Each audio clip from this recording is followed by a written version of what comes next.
प्यारे परमेश्वर, सच्चे से समय के लिए आपको धन्यवाद देते हैं।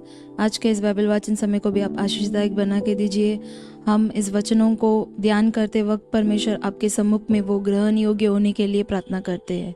यीशु मसीह के नाम से मांगते पिता, आमीन। व्यवस्था विवरण अध्याय 25। यदि मनुष्यों के बीच कोई झगड़ा हो और वे न्याय करवाने के लिए न्यायियों के पास जाएं और वे उनका न्याय करें, तो निर्दोष को निर्दोष और दोषी को दोषी ठहराएं। और यदि दोषी मार खाने के योग्य ठहरे, तो न्यायी उसको गिरवा कर अपने सामने जैसा उसका दोष हो उसके अनुसार खोड़े गिन गिन कर लगवाए। वह उसे 40 खोड़े तक लगवा सकता है, उससे अधिक नहीं लगवा सकता। ऐसा न हो कि इससे अधिक बहुत मार खिलवाने से तेरा भाई तेरी दृष्टि में तुच्छ ठहरे। दांवते समय चलते हुए बैल का मुंह न बांधना। जब कोई भाई संग रहते हो और उनमें से एक निपुत्र मर जाए, तो उसकी स्त्री का विवाह परगोत्री से न किया जाए। उसके पति का भाई उसके पास जाकर उसे अपनी पत्नी कर ले और उससे पति के भाई का धर्म पालन करे। और जो पहला बेटा उस स्त्री के उत्पन्न हो, वह उस मरे हुए भाई के नाम का ठहरे, जिससे कि उसका नाम इज़राइल में से मिट न जाए। यदि उस स्त्री के पति के भाई को उससे विवाह करना न भाए, तो वह श्रीनगर के फाटक पर वृद्ध लोगों के पास जाकर कहे, मेरे पति के भाई ने अपने भाई का नाम इज़राइल में बनाए रखने से मना कर दिया है और मुझसे पति के भाई का धर्म पालन करना नहीं चाहता। तब उस नगर के वृद्ध लोग उस पुरुष को बुलवाकर उसको समझाएं। और यदि वह अपनी बात पर अड़ा रहे और कहे, मुझे इससे विवाह करना नहीं भावता, तो उसके भाई की पत्नी उन वृद्ध लोगों के सामने उसके पास जाकर उसके पांव से जूती उतारे और उसके मुंह पर थूक दे और कहे, जो पुरुष अपने भाई के वंश को चलाना न चाहे, उससे इसी प्रकार का व्यवहार किया जाएगा। तब इज़राइल में उस पुरुष का यह नाम पड़ेगा, अर्थात जूती उतारे हुए पुरुष का घराना। यदि दो पुरुष आपस में मारपीट करते हो और उनमें से एक की पत्नी अपने पति को मारने वाले के हाथ से छुड़ाने के लिए पास जाए और अपना हाथ बढ़ाकर उसके गुप्त अंग को पकड़े, तो उस स्त्री का हाथ काट डालना, उस पर तरस न खाना। अपनी थैली में बांती बांती के अर्थात घटती बढ़ती बटकरे न रखना। अपने घर में बांती बांती के अर्थात घटती बढ़ती नपुए न रखना। तेरे बटकरे और नपुए पूरे पूरे और धर्म के हो, इसलिए कि जो देश तेरा परमेश्वर यहोवा तुझे देता है, उसमें तेरी आयु बहुत हो। क्योंकि ऐसे कामों में जितने कुटिलता करते हैं, वे सब तेरे परमेश्वर यहोवा की दृष्टि में घृणित है। स्मरण रख कि जब तू मिस्र से निकलकर आ रहा था, तब अमालेक ने तुझसे मार्ग में क्या किया, अर्थात उनको परमेश्वर का भय न था। इस कारण उसने जब तू मार्ग में थका मांदा था, तब तुझ पर चढ़ाई करके जितने निर्बल होने के कारण सबसे पीछे थे, उन सबों को मारा। इसलिए जब तेरा परमेश्वर यहोवा उस देश में जो वह तेरा भाग करके तेरे अधिकार में कर देता है, तुझे चारों ओर के सब शत्रुओं से विश्राम दे, तब अमालेक का नाम धरती पर से मिटा डालना और तुम इस बात को न भूलना। आमीन। व्यवस्था विवरण अध्याय 26। फिर जब तू उस देश में जिसे तेरा परमेश्वर यहोवा तेरा नीज भाग करके तुझे देता है पहुँचे और उसका अधिकारी होकर उसमें बस जाए, तब जो देश तेरा परमेश्वर यहोवा तुझे देता है, उसकी भूमि की बांती बांती की जो पहली उपज तू अपने घर लाएगा, उसमें से कुछ ठोकरी में लेकर उस स्थान पर जाना जिसे तेरा परमेश्वर यहोवा अपने नाम का निवास करने को चुन ले। और उन दिनों के याजक के पास जाकर यह कहना, मैं आज तेरे परमेश्वर यहोवा के सामने निवेदन करता हूँ कि यहोवा ने हम लोगों को जिस देश के देने की हमारे पूर्वजों से शपथ खाई थी, उसमें मैं आ गया हूँ। तब याजक तेरे हाथ से वह टोकरी लेकर तेरे परमेश्वर यहोवा की वेदी के सामने रख दे। तब तू अपने परमेश्वर यहोवा से इस प्रकार कहना, मेरा मूल पुरुष एक अरामी मनुष्य था जो मरने पर था, और वह अपने छोटे से परिवार समेत मिस्र को गया और वहाँ परदेशी होकर रहा, और वहाँ उसे एक बड़ी और सामर्थी और बहुत मनुष्यों से भरी हुई जाति उत्पन्न हुई। और मिस्रियों ने हम लोगों से बुरा बर्ताव किया और हमें दुख दिया और हमसे कठिन सेवा ली, परंतु हमने अपने पूर्वजों के परमेश्वर यहोवा की दोहाई दी, और यहोवा ने हमारी सुनकर हमारे दुख, श्रम और अंधेर पर दृष्टि की। और यहोवा ने बलवंत हाथ और बढ़ाई हुई भुजा से अति भयानक चिन्ह और चमत्कार दिखलाकर हमको मिस्र से निकाल लाया, और हमें इस स्थान पर पहुंचाकर यह देश जिसमें दूध और मधु की धाराएं बहती है हमें दे दिया है। अब हे यहोवा, देख, जो भूमि तूने मुझे दी है उसकी पहली उपज मैं तेरे पास ले आया हूँ। तब तू उसे अपने परमेश्वर यहोवा के सामने रखना और यहोवा को दंडवत करना, और जितने अच्छे पदार्थ तेरा परमेश्वर यहोवा तुझे और तेरे घराने को दे, उनके कारण तू लेवियों और अपने मध्य में रहने वाले परदेशियों सहित आनंद करना। तीसरे वर्ष, जो दशमांश देने का वर्ष ठहरा है, जब तू अपनी सब बांती की बढ़ती के दशमांश को निकाल चुके, तब उसे लेवीय, परदेशी, अनाथ और विधवा को देना, कि वे तेरे फाटकों के भीतर खाकर तृप्त हो। और तू अपने परमेश्वर यहोवा से कहना, मैंने तेरी सब आज्ञाओं के अनुसार पवित्र ठहराई हुई वस्तुओं को अपने घर से निकाला और लेवीय, परदेशी, अनाथ और विधवा को दे दिया है। तेरी किसी आज्ञा को मैंने न तो टाला है और न भूला है। उन वस्तुओं में से मैंने शोक के समय नहीं खाया, और न उनमें से कोई वस्तु अशुद्धता की दशा में घर से निकाली, और न कुछ शोक करने वालों को दिया। मैंने अपने परमेश्वर यहोवा की सुन ली। मैंने तेरी सब आज्ञाओं के अनुसार किया है। तू स्वर्ग में से जो तेरा पवित्र धाम है दृष्टि करके अपनी प्रजा इज़राइल को आशीष दे, और इस दूध और मधु की धाराओं के देश की भूमि पर आशीष दे, जिसे तूने हमारे पूर्वजों से खाई हुई शपथ के अनुसार हमें दिया है। आज के दिन तेरा परमेश्वर यहोवा तुझको इन्हीं विधियों और नियमों को मानने की आज्ञा देता है। इसलिए अपने सारे मन और सारे प्राण से इनके मानने में चौकसी करना।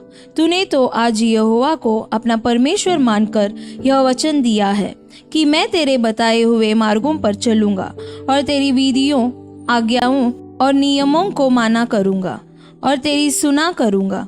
और यहोवा ने भी आज तुझको अपने वचन के अनुसार अपना प्रजा रूपी नीच धन संपत्ति माना है, कि तू उसकी सब आज्ञाओं को माना करे, और कि वह अपनी बनाई हुई सब जातियों से अधिक प्रशंसा, नाम और शोभा के विषय में तुझको प्रतिष्ठित करे, और तू उसके वचन के अनुसार अपने परमेश्वर यहोवा की पवित्र प्रजा बना रहे। आमीन। रोमियो अध्याय 2। अतः हे दोष लगाने वाले, तू कोई क्यों न हो, तू निरुत्तर है, क्योंकि जिस बात में तू दूसरे पर दोष लगाता है उसी बात में अपने आप को भी दोषी ठहराता है। इसलिए कि तू जो दोष लगाता है स्वयं ही वह काम करता है। हम जानते हैं कि ऐसे ऐसे काम करने वालों पर परमेश्वर की ओर से ठीक ठीक दंड की आज्ञा होती है। हे मनुष्य, तू जो ऐसे ऐसे काम करने वालों पर दोष लगाता है और आप वे ही काम करता है, क्या यह समझता है कि तू परमेश्वर की दंड की आज्ञा से बच जाएगा? क्या तू उसकी कृपा और सहनशीलता और धीरज रूपी दंड को तुच्छ जानता है? क्या यह नहीं समझता कि परमेश्वर की कृपा तुझे मन फिराव को सिखाती है, पर तू अपनी कठोरता और हठीले मन के कारण उसके क्रोध के दिन के लिए, जिसमें परमेश्वर का सच्चा न्याय प्रकट होगा, अपने लिए क्रोध कमा रहा है। वह हर एक को उसके कामों के अनुसार बदला देगा। जो सुकर्म में स्थिर रहकर महिमा और आदर और अमरता की खोज में है, उन्हें वह अनंत जीवन देगा। पर जो विवादी है और सत्य को नहीं मानते वरन अधर्म को मानते हैं, उन पर क्रोध और कोप पड़ेगा, और क्लेश और संकट हर एक मनुष्य के प्राण पर जो बुरा करता है आएगा। पहले यहूदी पर, फिर यूनानी पर, परंतु महिमा और आदर और कल्याण हर एक को मिलेगा जो भला करता है। पहले यहूदी को, फिर यूनानी को, क्योंकि परमेश्वर किसी का पक्षपात नहीं करता। इसलिए जिन्होंने बिना व्यवस्था पाए पाप किया, वे बिना व्यवस्था के नष्ट भी होंगे, और जिन्होंने व्यवस्था पाकर पाप किया उनका दंड व्यवस्था के अनुसार होगा, क्योंकि परमेश्वर के यहाँ व्यवस्था के सुनने वाले धर्मी नहीं और व्यवस्था पर चलने वाले धर्मी ठहराए जाएंगे। फिर अब अन्य जाति लोग जिनके पास व्यवस्था नहीं स्वभाव ही से व्यवस्था की बातों पर चलते हैं, तो व्यवस्था उनके पास न होने पर भी वे अपने लिए आप ही व्यवस्था है। वे व्यवस्था की बातें अपने अपने हृदयों में लिखी हुई दिखाते हैं और उनके विवेक भी गवाही देते हैं और उनके विचार परस्पर दोष लगाते या उन्हें निर्दोष ठहराते हैं। जिस दिन परमेश्वर मेरे सुसमाचार के अनुसार यीशु मसीह के द्वारा मनुष्यों की गुप्त बातों का न्याय करेगा, यदि तू यहूदी कहलाता है और व्यवस्था पर भरोसा रखता है और परमेश्वर के विषय में घमंड करता है और उसकी इच्छा जानता और व्यवस्था की शिक्षा पाकर उत्तम उत्तम बातों को प्रिय जानता है और अपने पर भरोसा रखता है कि मैं अंधों का अगुवा और अंधकार में पड़े हुओं की ज्योति और बुद्धिहीनों का सिखाने वाला और बालकों का उपदेशक हूँ और ज्ञान और सत्य का नमूना जो व्यवस्था में है मुझे मिला है। अतः क्या तू जो दूसरों को सिखाता है अपने आप को नहीं सिखाता? क्या तू जो चोरी न करने का उपदेश देता है आप ही चोरी करता है? तू जो कहता है व्यभिचार न करना क्या आप ही व्यभिचार करता है? तू जो मूर्तों से घृणा करता है क्या आप ही मंदिरों को लूटता है? तू जो व्यवस्था के विषय में घमंड करता है क्या व्यवस्था न मानकर परमेश्वर का अनादर करता है? क्योंकि तुम्हारे कारण अन्य जातियों में परमेश्वर के नाम की निंदा की जाती है, जैसा लिखा भी है, यदि तू व्यवस्था पर चले तो खतने से लाभ तो है, परंतु यदि तू व्यवस्था को न माने तो तेरा खतना बिन खतना की दशा ठहरा। इसीलिए यदि खतना रहित मनुष्य व्यवस्था की विधियों को माना करे तो क्या उसकी बिन खतना की दशा खतने के बराबर न गिनी जाएगी? और जो मनुष्य शारीरिक रूप से बिन खतना रहा यदि वह व्यवस्था को पूरा करे तो क्या तुझे जो लेख पाने और खतना किए जाने पर भी व्यवस्था को माना नहीं करता है दोषी न ठहराएगा? क्योंकि यहूदी वह नहीं जो प्रगट में यहूदी है और न वह खतना है जो प्रगट में है और देह में है, पर यहूदी वही है जो मन में है और खतना वही है जो हृदय का और आत्मा में है, न कि लेख का। ऐसे की प्रशंसा मनुष्यों की ओर से नहीं परंतु परमेश्वर की ओर से होती है। आमीन। नहम्याह अध्याय 1। हकल्या के पुत्र नहम्याह के वचन। 20वें वर्ष के किसलेव नामक महीने में जब मैं सूशन नामक राजगढ़ में रहता था, तब हनानी नामक मेरा एक भाई और यहूदा से आए हुए कई एक पुरुष आए। तब मैंने उनसे उन बचे हुए यहूदियों के विषय जो बंधुआई से छूट गए थे और यरूशलेम के विषय में पूछा। उन्होंने मुझसे कहा, जो बचे हुए लोग बंधुआई से छूटकर उस प्रांत में रहते हैं वे बड़ी दुर्दशा में पड़े हैं और उनकी निंदा होती है, क्योंकि यरूशलेम की शहरपनाह टूटी हुई और उसके फाटक जले हुए हैं। ये बातें सुनते ही मैं बैठकर रोने लगा और कितने दिन तक विलाप करता और स्वर्ग के परमेश्वर के सम्मुख उपवास करता और यह कहकर प्रार्थना करता रहा, हे स्वर्ग के परमेश्वर यहोवा, हे महान और भययोग्य ईश्वर, तू जो अपने प्रेम रखने वाले और आज्ञा मानने वाले के विषय अपनी वाचा पालता और उन पर करुणा करता है, तू कान लगाए और आंखें खोले रह कि जो प्रार्थना मैं तेरा दास इस समय तेरे दास इजराइलियों के लिए दिन रात करता रहता हूँ उसे तू सुन ले। मैं इजराइलियों के पापों को जो हम लोगों ने तेरे विरुद्ध किए हैं मान लेता हूँ। मैं और मेरे पिता के घराने दोनों ने पाप किया है।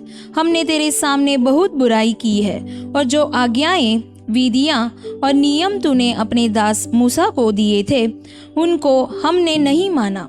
उस वचन की सुधि ले जो तूने अपने दास मूसा से कहा था, यदि तुम लोग विश्वासघात करो तो मैं तुमको देश देश के लोगों में तितर बितर करूंगा, परंतु यदि तुम मेरी ओर फिरो और मेरी आज्ञाएं मानो और उन पर चलो तो चाहे तुम में से निकाले हुए लोग आकाश की चोर में भी हो तो भी मैं उनको वहां से इकट्ठा करके उस स्थान में पहुंचाऊंगा जिसे मैंने अपने नाम के निवास के लिए चुन लिया है। अब वे तेरे दास और तेरी प्रजा के लोग हैं, जिनको तूने अपनी बड़ी सामर्थ और बलवंत हाथ के द्वारा छुड़ा लिया है।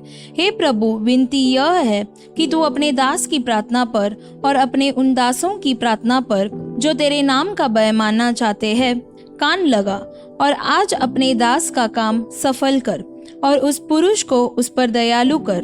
मैं तो राजा का पियाऊ था। आमीन।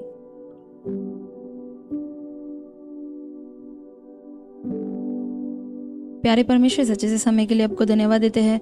आपके विधियों और आज्ञाओं को मान के हम चलने के लिए मदद कीजिए परमेश्वर, और आपके नाम के भय मानकर चलने के लिए मदद कीजिए परमेश्वर, और हम भी आपके पवित्र प्रजा बने रहने के लिए मदद कीजिए। यीशु मसीह के नाम से मांगते पिता, आमीन। God bless you.